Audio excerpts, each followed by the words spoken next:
اور میں ہوں آپ کی ہوسٹ معروف قریشی. ہمارے ساتھ موجود ہے ہمارے اینالسٹ جناب زید حامد صاحب. السلام علیکم سر. جیسا کہ آپ لوگوں کو پتا ہے کہ 23 مارچ کے حوالے سے ہم نے ایک خصوصی سیریز جو ہے وہ تشکیل دی ہے جس کی تھیم ہے پاکستان ایک عشق ایک جنون. براس ٹیکس کا معروف سلوگن جو اب تمام نوجوانوں کی زبان پہ ہے. اس حوالے سے ہم نے اپنے لاسٹ ایپیسوڈ میں بات کی, ہم لوگ موجود تھے گرینوچ یونیورسٹی میں, ہم نے بات کی پاکستان ریزولوشن کے حوالے سے.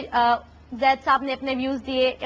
علامہ اقبال کے حوالے سے جو ہمارا سلسلہ شروع ہوا تھا اقبال پراسرار کا, اس کو بھی ہم نے تھوڑا سا سمرائز کیا. آج ہم موجود ہیں کراچی ہی میں زیبسٹ یونیورسٹی میں. ہمارے ساتھ اسٹوڈنٹس کی ایک بہت بڑی تعداد موجود ہے جو یقیناً زید صاحب کے ویوز جو ہے سننا اور جاننا چاہیں گے. گفتگو کا آغاز ہم کریں گے تھوڑا سا پچھلی ایپیسوڈ کو ہم زید صاحب سے چاہیں گے کہ وہ بریف کریں, اس کے بعد ہم یہاں سے آگے کنٹینیو کریں. میں بتاتی چلوں کہ یہاں پر ایک کوشچن آنسر سیشن جو ہے وہ بھی ہم سٹارٹ کریں گے 25-30 منٹس کے بعد. آلموسٹ جو ہے آپ جتنے چاہے سوالات جو ہے زید صاحب سے کر سکتے ہیں, بیکاز نارملی آپ سب پروگرام تو دیکھتے ہوں گے اور بہت سارے سوالات آپ کے ذہنوں میں آتے ہوں گے, اور آج آپ کو موقع مل رہا ہے کہ آج آپ زید صاحب سے کھل کر جو ہے اپنے دل کی بات کہیں اور ان کے دل کی بات سنیں. زید صاحب پلیز کنٹینیو. دیکھیے, جس طرح ابھی آپ کو بتایا کہ یہ ہماری ایک پیشن ہے, ایک پیار ہے, ایک عشق ہے. پاکستان ایک عشق ایک جنون کے نام سے یہ جو چند پروگراموں کی ایک سیریز جس کا مقصد صرف آپ سے بات کرنا تھا, اپنے نوجوانوں سے, اپنے یوتھ سے. ہم نے پچھلا پروگرام جو کیا اس میں آپ لوگ نہیں بیٹھے ہوئے تھے, لیکن ہم چاہیں گے تھوڑا سا سمرائز کر دیں کہ اس پاکستان کی تاریخ کہ جب سے اسلام ایک آئیڈیالوجی کی حیثیت سے اس دنیا میں آیا, جب ہمارے بزرگوں نے اس آئیڈیالوجی کو کہ جو اپنے دور کے لحاظ سے اتنی ریڈیکل, اتنی فیسنیٹنگ تھی کہ جو سنتا تھا ایک لمحے کے لیے تو سٹن ہو کے رہ جاتا تھا, چاہے دوست یا دشمن. صرف اس کلام کو سن کر لوگوں کے دلوں پہ جو تاثیر ہوتی تھی, revolution was in the hearts, minds and civil, وجود ہل کے رہ جاتے تھے. اسلام جب عربین پیننسولا سے باہر نکلا ہے تو اس نے پرشین اور رومن امپائرز, دو بڑی بڑی گلوبل پاورز تھیں اپنے وقت کی, جو براہ راست اس کو کنفرنٹ کر رہی تھی. مگر اس سے پہلے بہت بڑی کانفرنٹیشن خود مکہ اور مدینہ کی ریاستوں کے درمیان بھی ہوئی ہے. The first Islamic ideological state Medina اور مکہ, جو کہ ایک مشرق ریاست تھی. And the confrontation started with in. ایک دفعہ یہ ریزالو ہوئی تو اس کے بعد اسلام نے پھیل کر 70 سال کے عرصے میں اس آئیڈیالوجی نے چائنا سے لے کے ویسٹ افریقہ اور یورپین پیننسولا تک اپنے جھنڈے گاڑ دیے. جو تمام لوگ اس دور میں مسلمان ہوئے وہ آج بھی مسلمان ہیں. اس آئیڈیالوجی نے اس طرح ایبزارب کیا, اس طرح آئیڈیالوجی کو ایبزارب کیا گیا, اس طرح وہ اپنی مٹی میں جذب ہو گئی. چائنا سے سنکیانگ سے لے کر کاشغر اور چین کے وہ علاقے جو ایسٹرن ترکستان کہلاتے ہیں وہ آج بھی مسلمان ہیں. وہ صحابہ کے دور میں فتح ہوئے تھے. اور یورپین پیننسولا میں جہاں ہم اسپین میں داخل ہو گئے تھے, لیکن اسپین سے جب ہمارا زوال ہوتا ہے تو اس کے بعد کئی سو سال تک اسپین میں کوئی اذان نہیں دی گئی.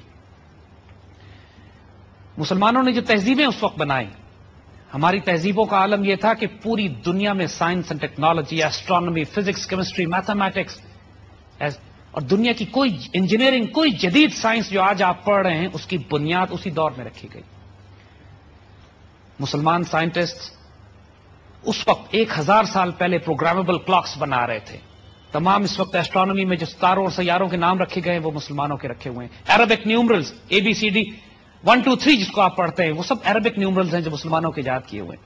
تو اس شاندار تہذیب جس نے دنیا پہ کئی صدیوں تک ایک ایسے روشنی کے مینار قائم کیے, ایسے ایسے عظیم الشان سائنسدان, حکمران, لیڈرز, ایسا عدل اور انصاف کے خلیفہ وقت اور بادشاہ وقت بھی عدالت میں کھڑا ہو کر اپنے لیے قاضیوں اور ججوں سے انصاف لیتا تھا اور ظلم نہیں کرتا تھا اپنی قوموں پہ, اور قاضی بھی ایسے کہ خلیفہ وقت کے خلاف فیصلہ دیتے تھے.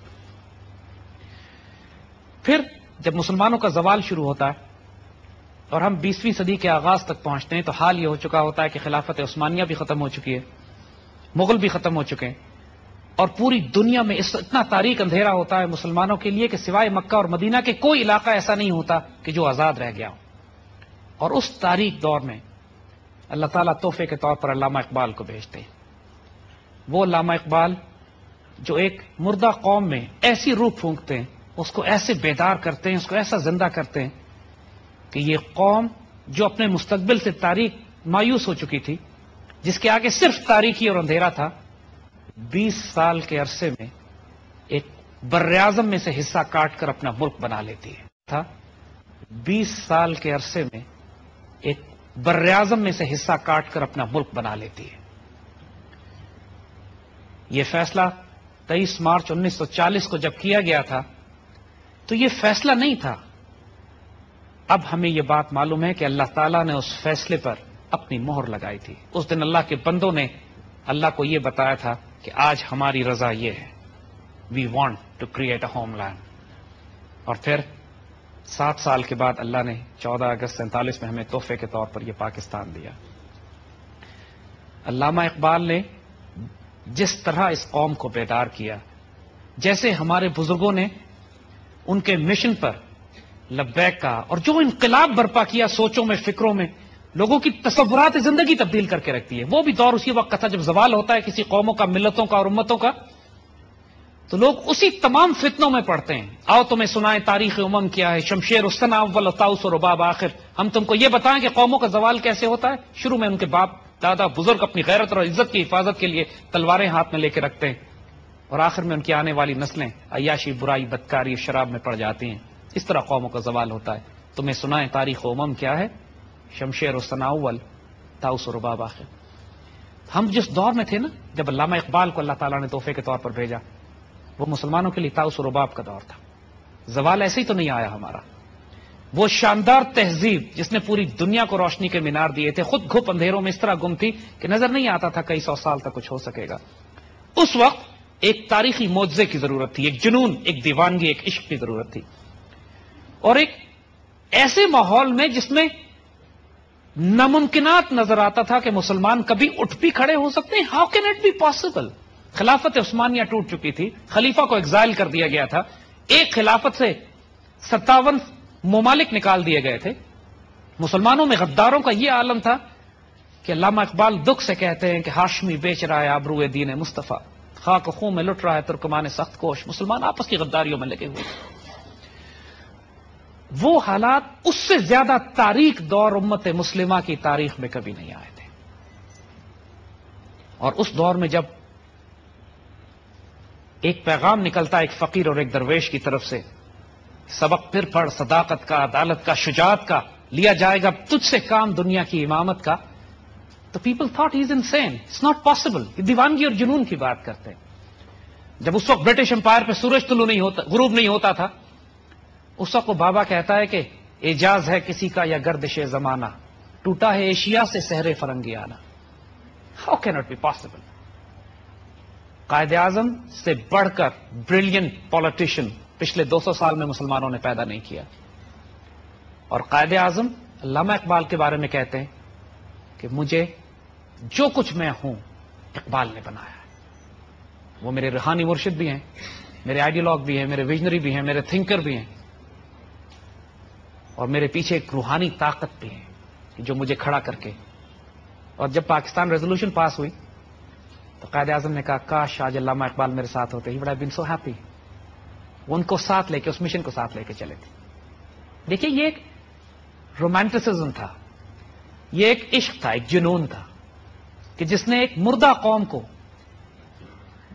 اس طرح بیدار کیا. کوئی وائلنس نہیں اس میں، کوئی فساد نہیں، کوئی انارکی نہیں، کوئی کیوس نہیں.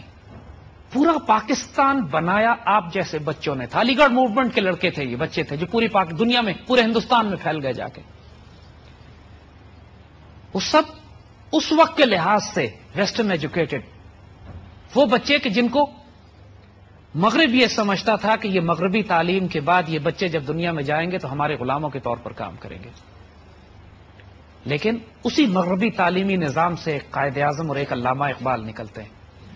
اسی تعلیمی نظام سے وہ تمام نوجوانوں کی ایک کھیپ